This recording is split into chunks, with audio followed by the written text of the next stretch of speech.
thunder of jets in an open sky, a streak of gray, and a cheerful... A loop, a whirl, and a vertical climb, and once again you'll know it's time for the adventures of Rocky and Bullwinkle and friends.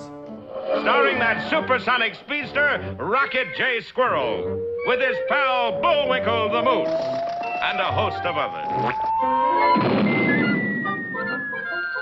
Hurry, Bullwinkle! The show's about to start! I'm coming as fast as I can. Wave to the people! Yay! Now what are you doing? Sign an autograph. Let's see. John Smith. But your name is Bullwinkle. I know, but that's hard to spell.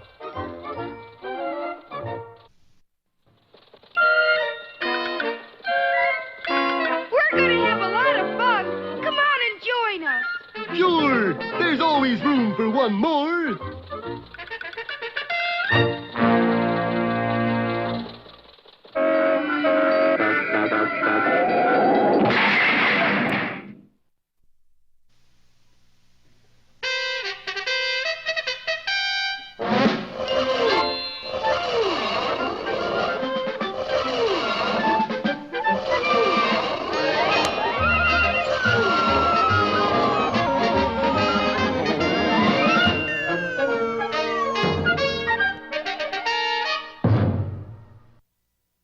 Our scene opens today in an emergency session of the World Economic Council, attended by the greatest financial wizards of our time, including their chairman, fiduciary J. Blurt. Gentlemen, we're face to face with disaster. Say on, fiduciary. Well, as we all know, the real basis for our world economy is not gold. No. Not silver. No, Gold. Not even uranium. No. But that solid, everlasting rock rib security, the box top. Vive la box top! It therefore pains me to tell you, gentlemen, that someone, somewhere, somehow is counterfeiting box tops. Counterfeiting box tops. Can't a man have faith in anything?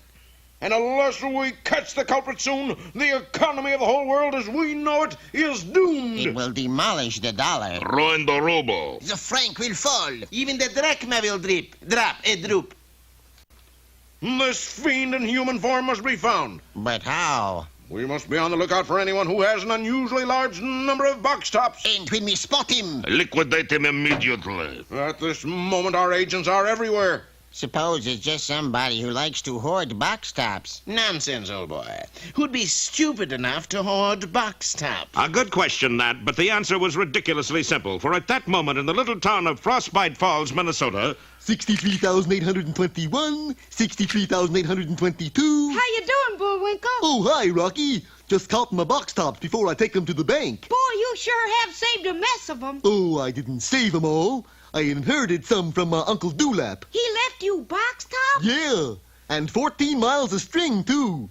Oh, he was a saving fool. How many are there, Bullwinkle? Well, I just got up to, buttermilk. I lost count. Why don't you let the bank count it for you? Hey, that's a good idea. and a little while later the boys were trundling a wheelbarrow full of box tops into the Farmers and Swineherds National Bank.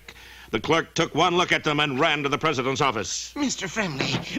Fremley, can I see you a minute? Arbogast, please. Can't you see I'm foreclosing a mortgage? But it's an emergency, sir. Box tops? A barrow full. Come on. Oop. Please, madam, you're getting my spat soggy. Could we have a little service, please? Why, yes, certainly, sir. Arbogast, call the police, the FBI, my wife. I'd like to start a box top account with your bank. But, yes, sir. What kind? Just checking? No, I really mean it. Meanwhile, a bevy of law enforcement officers were converging on the bank. Okay, when I give the word, we grab him. Is he really dangerous, Chief? Anybody who would counterfeit box tops would do anything. Gee. So if he makes one funny move, let him have it. There you are, my life savings. How much is there? Looks like millions. Yeah, or even thousands. Hear that? That's our man, all right. You mean moose? Yeah, careful now. What are you doing with that empty bag, Bullwinkle? Oh, I just can't resist popping them, Rock. That's sure gonna disturb the other people in the bank. Oh, they won't care. Here goes. Look, Bullwinkle! Boy, they're sure touchy. Well, it certainly looks bad for our boys. Will our story end right here before we find out who is really behind the sinister box top racket? Don't fail to see our next episode of Fault in the Vault or Banks a Million.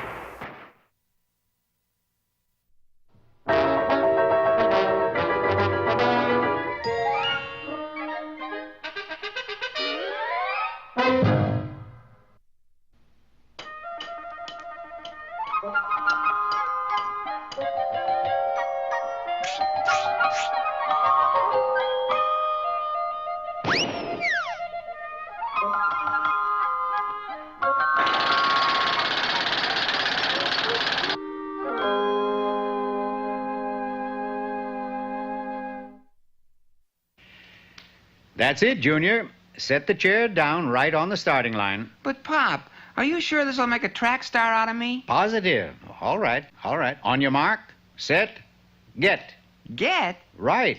Get into the chair. Oh, gee, Dad, I'll never beat Romulus and Remus this way. Oh, yes, you will. Remember, slow and steady wins the race. Which brings to mind... Another fable? Uh-huh. This one I call The Hare and the Tortoise. Once there was a hare with an, you'll pardon the expression, unnatural appetite. He not only ate 3 square meals a day, but he ate them every hour on the hour. Boy, do I love food. Hello. Let me speak to the grocery store. Hello, grocery? This is Mr. Hare. No, not the follicle-type hare, the rabbit-type hare. Look, send me over a bag of walnuts, will you? Walnuts. I gotta have some right away. That's right, walnuts. Unknown to the hare, the grocery store had just hired a new delivery boy, or rather a delivery tortoise, and we all know how slow tortoises are. It wasn't until a year later that the walnuts reached their destination. You, Mr. Hare? Yes, I'm Mr. Hare. You order walnuts? Yes, I ordered walnuts, but that was a year ago. I know. That's why you got walnut trees. Trees? Nuts. Yeah, I know he's new, but he's still awful slow. Okay, I'll tell you what. I'll give you another chance. Send out a gallon of ice cream, huh? Tutti frutti. And this time make it fast, will you? Once again, the little tortoise went out on a delivery, and once again, 1 year later, he arrived at the hare's house.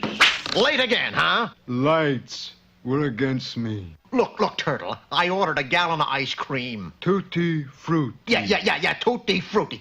Now, it took you 1 whole year to deliver it. I can imagine what kind of condition it's in. Well, it is a little loose. I can imagine. You still want it? Of course I still want it. Let me have it. Look, I tell you, if this keeps up, I'm going to take my trade elsewhere. I will. I'll tell you what. I'll give you 1 more chance, just 1. You got any sticks of TNT? I'll fix that, Turtle. Oh, good. Well, send me out 1 stick of TNT. Oh, and do me a favor, will you? Put a 1-year fuse on it and light it. You heard me, I said light it.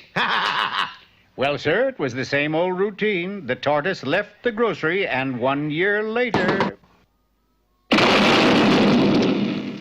Sorry I'm late, Mr. Hare, but did you order a stick of TNT? I not only ordered it, Speedy, I had it lit so it'd blow up on you. That's for being so slow with my walnuts and ice cream. Well, I apologize for being so slow. Here's your TNT. They had a 2-for-1 sale. You heard me. I said fire him. But, Mr. Hare, I need a delivery boy. Okay, fire him, hire me. I just happen to be the fastest creature in the forest. Second fastest. Do you mean to imply, Tortoise, that you can outrun this hare? Sir, I could beat him standing still. And so it was decided that the hare and the tortoise would meet in a race. To the victor would go the job of delivery boy. At the sound of the gun, the contestants were off. Or at least one of them was. Now, this particular tortoise may have been slow of foot, but he was fast in the head. He was well acquainted with the hare's voracious appetite. Ooh. Does my nose deceive me? Or can that be the intoxicating aroma of carrot scallopini? Hello, tortoise. What's cooking? Carrot scallopini? Yeah, carrot, whatever you said. Yeah, smells good. You got enough for two? No, just enough for one. I'll let you have it, except you've got to run in the race. Oh, now, don't let that bother you. I'll eat now and fly later. Would you mind if I ran while you ate? No. Be my guest. I'll catch up. Ah, but the hare's appetite got the better of him. He sat there for 3 hours consuming every bit of carrot, whatever it is he said. And who can run on a full stomach? Did the tortoise win the race? With ease. Oh, I see what you mean by slow and steady wins the race, Pop. There's also another moral, son. One that applies to the hare. Bet I know what it is. What? Haste makes waste. Get it, Dad? Yeah, I get it, son.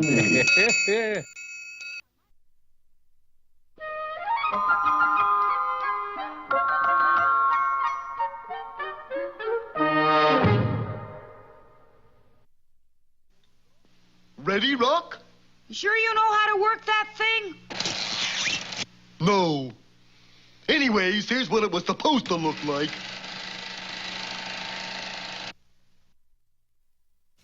And now, for all you senior students who are just about to graduate, here are some words of wisdom from Mr. Know-It-All. Buenos dias, senors. Today's lecture is entitled How to Catch a Bee and Make Your Honey Happy. Ordinarily, one can find a bee in a meadow of sweet-smelling flowers.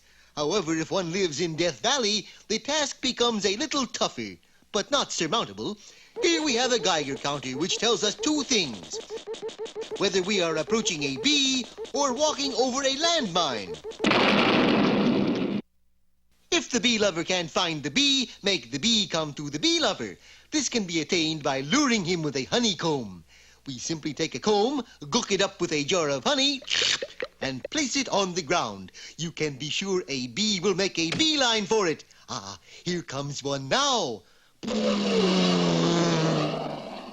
That was a bee, all right. A bee-29. Moving from Death Valley to a meadow of sweet-smelling flowers, we finally do locate a bee, and there on that petal is one now. Utilizing the thumb and forefinger, we gently pick him up so as not to hurt his delicate little... Oh! Catch the bee, Mr. Know-It-All? No, I didn't, and I'm going to see that he never gets elected. Well, why are you going into that voting booth? I'm going to vote no on Proposition B. And now... Hey, Rocky, watch me pull a rabbit out of my hat. Again? Button up my sleeve. Presto! No doubt about it. I gotta get another hat. Now here's something we hope you'll really like.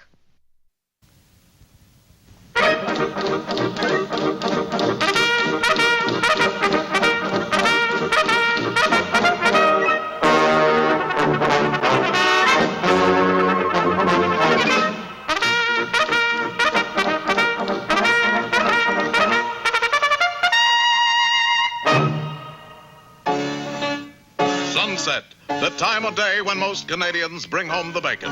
And one Canadian brings home the ham. The Canadian is Dudley Do-Right, ace do-gooder of the mounted police. The ham, and he's usually boiled, is that arch-villain and scourge of two continents, Snidely Whiplash. Each day at sundown, Dudley brings Whiplash into the post and places him under lock and key. This is a waste of my time, Do-Right. Each night you lock me up, and each morning I escape. You shall not escape tonight, Whiplash. Dudley's optimism was based on the fact that he had set up an elaborate alarm system completely encircling the cell. He made one slight error. He locked himself in the cell, not Whiplash. Ta-ta, Do-Right. But on his way to the gate, Whiplash ran into trouble, for Dudley's horse, angered at finding water in the water trough, lashed out his great hooves in anger, striking a not too innocent passerby. 1 hour later, Inspector Fenwick, post commander, made a routine check of the jail. Ah, Do-Right, still up, I see. Yes, sir. I am keeping a vigil on Whiplash. That's doing it the Mountie way, my boy. I must get him out of my slick-down hair once and for all. Pen in hand, Whiplash outlined a daring plan. Here is the post. Up here is my sawmill. If I can lure Do-Right to the mill, I can destroy him forever. But how to lure him? Those evil eyes darted about the room until... Tunnel with love. Horse. Egad, that's it! This time he went in search of Dudley's horse. Once again he received a well-placed hoof. but he was prepared for it. And up he soared out of the post. Do-right, I don't know how he did it, but Whiplash has escaped. Are you sure, sir? I mean, have you looked in his cell? You look, Do-right. By George, you're right, sir. He is missing. But never fear, I will bring him in again. At that very moment, his valiant charger was gobbling up a trail of oats that led to Whiplash's sawmill. Ah, here comes the horse. Step number 1 in my plan. And what a plan it was. The horse walked right into the trap and was made prisoner. And who will come after the horse? Not Dudley. He was having trouble locating the stable. Ah, fair Nell. Have you seen the stable lately? No, I haven't, Dudley, and I can't help you look for it. I have a luncheon engagement with your horse. Oh? Say, after lunch, would you ask him to saddle up? I have a job to do. Nell was on her way to the PX when she spied some familiar hoof prints. Dudley's horse. I'd know them anywhere. And off she went in hot pursuit. Aha, step number 2. The fair and lovely Nell is approaching. Nell, too, fell victim to Whiplash's terrible design. And who will come after Nell? Not Dudley. He was still searching for the stable. Pardon me, Inspector, but I seem to have misplaced the stable. No time to help you, Do-right. I'm due to make a speech at luncheon. With Nell and my horse? Yes. Inspector Fenwick scurried off. Then he, too, spotted the telltale tracks. That horseshoe print with a broken nail, that's Nell's left foot. By 3 in that afternoon, Whiplash had in his power Dudley's horse, Nell, the inspector, and most of the Mounties in the general area. What's keeping that dolt Do-right? He should have been here long ago. In case you're wondering, Dudley had found the stable. He was now looking for a way to get out of it. There must be a door somewhere. There was. It opened, and in walked a messenger boy. You constable, Do-right. I think so. Dudley took the telegram and ripped it open. Dear Dolt. Can't spell Dudley. Unless you come to my sawmill, I shall blow up Nell, the inspector, your fellow Mounties, and your horse. My horse! He arrived at the sawmill in jigsaw time. And you will let my horse go free if I surrender to you? Everybody goes free. The exchange was made. Inspector Fenwick, Nell, and the Mounties bid a tearful farewell and returned to the post. As for Dudley, he was tied to a chair infested with sticks of dynamite. Do-right, you'll never do right again. A match was struck, the fuse was lit, and Whiplash dashed off over the horizon. Daddy, dear, don't keep looking out the window in the direction of the sawmill. It can't help. I know it, Nell. It's only Do-right we're losing, and yet... Well, there he goes. Just then, the door burst open and... It is me! I, sir! Dudley! Do-right! I fooled him, Inspector. I made him think I blew up. But how? With this record. It has 33 1/3 long-playing explosions on it. He only heard an explosion. But the sticks of dynamite. Don't worry about that, sir. I have them here. Do-right! Come down here.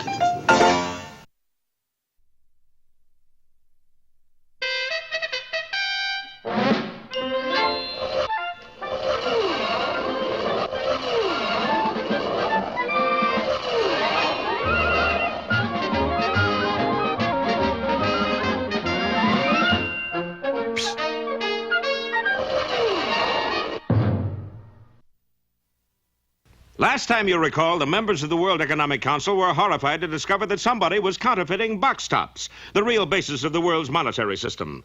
Suspicion immediately fell on Bullwinkle Moose, owner of the world's largest collection of genuine box tops. So when he and Rocky tried to open a box top account at the Farmers and Swineherds National Bank...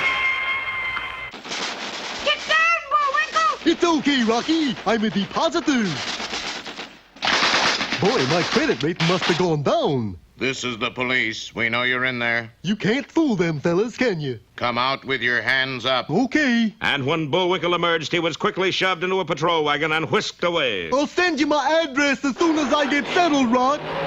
Meanwhile, in an old brownstone house in the middle of a large city, a mysterious figure worked over a printing press. 1, 2, 3 a liri, 4, 5, 6 a liri, 7, 8, 9 a liri, 10 a liri, box top. Yes, unbelievable though it may seem, the box top counterfeiter was really Boris Badenov, that notorious no-goodnik, that venal villain, that delinquent demon, that... He's no use. Flattery will get you nowhere. Boris, darling, next load of box tops is ready to roll. Very well, Natasha. Let's go. And Boris and Natasha dashed to their friendly neighborhood grocer to carry out their fiendish plan. Hello. You are my friendly neighborhood grocer? That's me, little fella. You are giving away atomic-powered roller skates? Yep, with 16 box tops. You got 16 box tops? I got 16 million box tops. And a short while later, Boris left with the store's entire supply of atomic-powered roller skates. Of course, that meant that there were none to give to the children who came for them later. Come on. You a friendly neighborhood grocer, aren't you? Yes, but It's a gyp, that's what. Let's go to our friendly neighborhood druggist instead. Too late. Boris had already gone to his friendly neighborhood druggist, his friendly neighborhood hardware dealer, and even his friendly neighborhood lumber and feed store. In one day, there wasn't a store in town that could redeem box tops. Of course, the kids got hopping mad. Juvenile protest meetings were organized. Pint-sized pickets paraded in front of every store. As a result, business plummeted.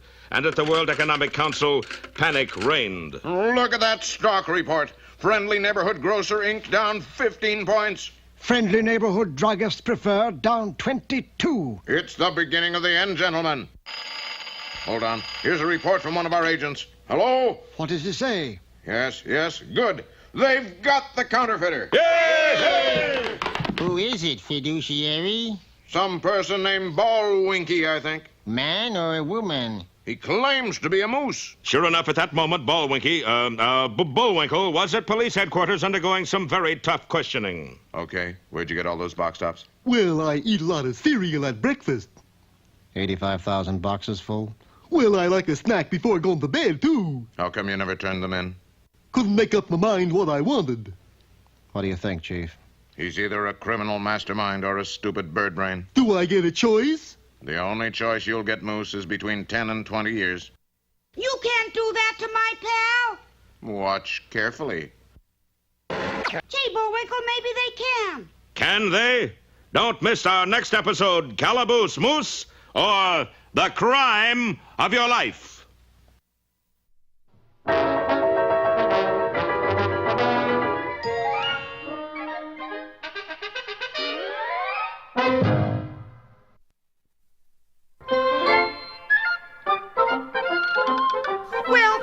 As if our time is just about run out. Mine must be a little slow. You got the credits, Bullwinkle? All on this itty-bitty card. Oop!